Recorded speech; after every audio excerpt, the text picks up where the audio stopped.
आज जितने घड़ियाली आंसू वो दिखा रहे हैं, ईमानदारी की, कट्टर ईमानदारी की बातें कर रहे हैं, तो मैं उनसे कुछ प्रश्न पूछना चाहती हूँ। अगर वो सही थे तो क्यों जैसे ही जांच शुरू हुई तो उन्होंने अपनी ये लीकर पॉलिसी को विड्रॉ कर लिया, तुरंत वापस किया? अगर वो सही थे तो ऐसा क्यों किया गया?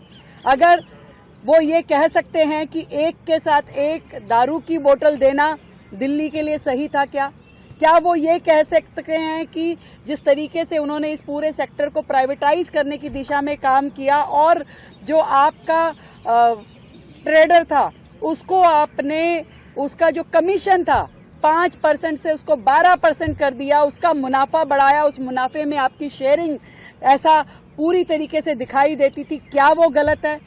उच्च न्यायालय ने भी, सर्वोच्च न्यायालय ने भी समय समय पे अपनी टिप्पणी करके इस पे चिंता जताई और मनी लॉन्ड्रिंग की वहाँ पे कहीं ना कहीं साक्ष्य पाए गए।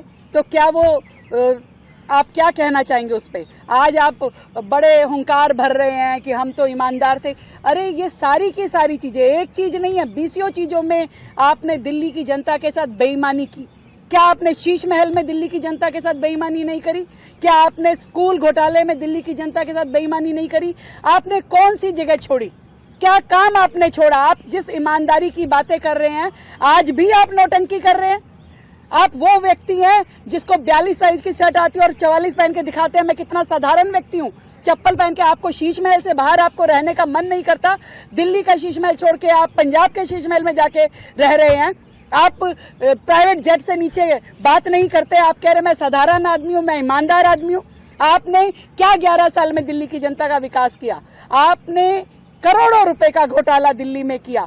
क्लासरूम को आपने, शौचालय को क्लासरूम बोल बोल करके आपने यहाँ पे काउंटिंग, आज भी उनके समय की BCO बिल्डिंग अधूरी पड़ी है जिसमें आपने कॉस्ट इतनी बढ़ा दी, आपने सीधा सीधा कॉन्ट्रैक्टर्स को फायदा पहुंचाया। डबल कॉस्ट के प्रोजेक्ट आज भी पड़े हैं। कितनी सारी आपकी योजनाओं में आज तक रोजाना घोटाले निकलते हैं कि जिसके लिए आपने सैंक्शन 10 करोड़ किया और 150 करोड़ का खर्चा हो गया, जिसके लिए आपने सैंक्शन ही नहीं किया और फिर भी सालों तक आपने उसका अमाउंट बांटते रहे और पता नहीं क्या क्या किया। तो दिल्ली की जनता ने पहले ही न्याय कर दिया था, पहले ही आपको सत्ता से बाहर कर दिया, दिल्ली से बाहर कर दिया।